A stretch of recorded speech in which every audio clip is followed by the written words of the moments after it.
প্লুং হাতে সবাই প্রস্তুত। এবার অতিথিকে বরণ করে নেয়ার পালা। এত এত আয়োজনের মধ্যমণি হয়ে আমার নিজেরই একটু অস্বস্তি লাগছে। সম্ভবত সেটা বুঝেই কারবারি দাদা আমার হাত ধরে সামনের দিকে নিয়ে যাচ্ছেন। একদম সামনে ধর্মগুরুরা বসে আছেন। আমাকে বসানো হলো তাদের মাঝে।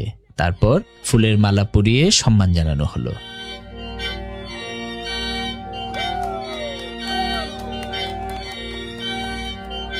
বিশ্বাস করুন, তখনও মনের ভেতর বারবার মনে হচ্ছিল, আমি কি আদৌ এই বিশাল সম্মানের যোগ্য?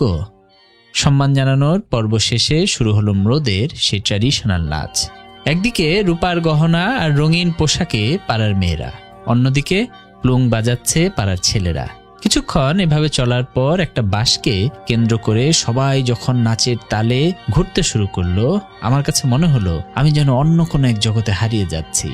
এই সুর আর ছন্দের এক অদ্ভুত মাদকতা আছে, যাতে বুঁদ না হয়ে উপায় নেই।